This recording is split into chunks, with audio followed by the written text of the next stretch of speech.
کل پیپر کے ذریعے سے ہم کو اور سوشل میڈیا کے ذریعے سے یہ معلوم پڑا کہ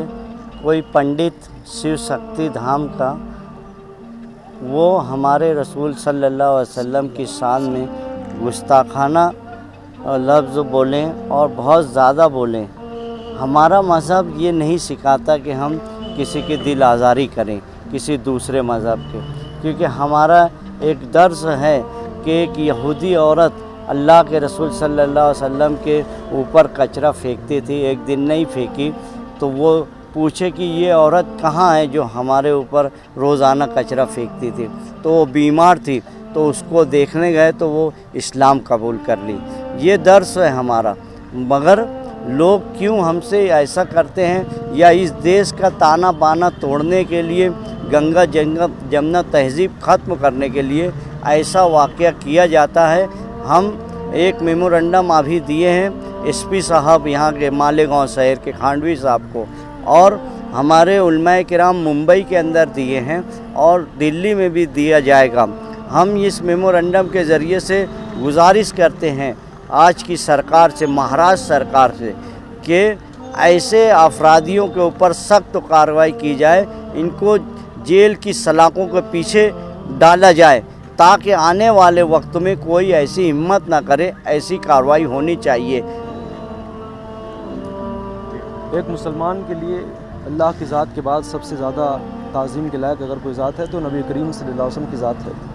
اور کوئی بھی مسلمان اس بات کو ہرگز برداشت نہیں کر سکتا کہ اس کے نبی کی شان میں، اس کے آقا کی شان میں کوئی گستاخی کرے اور جو ہے ان کے تعلق سے کچھ غلط باتیں کہیں۔ ابھی چند روز پہلے جو ہندوستان میں حرکت ہوئی ہے، باقاعدہ منظم سازش کے تحت ہندوستان کی جو امن کی فضا ہے اس کو خراب کرنے کے لیے، اس کو توڑنے کے لیے، مسلمانوں کی دل آزاری کرنے کے لیے اس طرح کی حرکتیں ہو رہی ہیں، اور ان کا مقصد صرف یہی ہے کہ بس ہندوستان میں جو ہے جو ماحول بنا ہوا ہے امن شانتی کا، اس کو خراب کر کے مسلمانوں کو ستایا جائے، پریشان کیا جائے۔ اور اس طریقے سے، اور یہ پہلا واقعہ نہیں ہے، مسلسل جو ہے نبی کریم صلی اللہ علیہ وسلم کی شان میں جو ہے گستاخیاں کی جا رہی ہیں، اور اس طریقے سے مسلمانوں کو ستایا جا رہا ہے۔ مسلمان دیکھیں، جب تک وہ اس کے اوپر ظلم ہوتا ہے وہ برداشت کر لیتا ہے، لیکن جب نبی کی ذات کی بات آتی ہے تو پھر اس چیز کو برداشت نہیں کر پاتا ہے اور وہ اس کے خلاف برسر پیکار ہو جاتا ہے۔ ہم چونکہ ہندوستان میں جمہوری ملک میں رہتے ہیں، ہم نے یہاں کے جمہوری طریقوں کے مطابق یہ کوشش کی ہے کہ جو ایسے لوگ ہیں اور سماج دشمن عناصر ہیں وہ ان کو کیفر کردار تک پہنچایا جائے، ان کو جیل کی سلاخوں کے پیچھے ڈالا جائے۔ اسی حوالے سے ہم نے شہر مالیگاؤں میں ایس پی صاحب کو ابھی میمورنڈم دیا ہے، اور ابھی یہ پہلا قدم ہے۔ اب اگر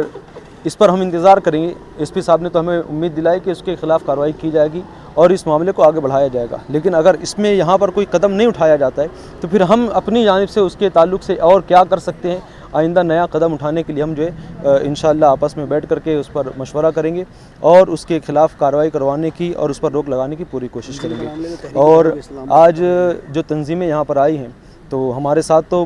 سنی تنظیمیں ساری ہیں، لیکن ابھی نمائندہ کے طور پر جو ہے آل انڈیا سنی جمعیت العلماء شاخ مالیگاؤں، تحریک فروغ اسلام شاخ مالیگاؤں، ادارہ اصحاب صفہ، ادارہ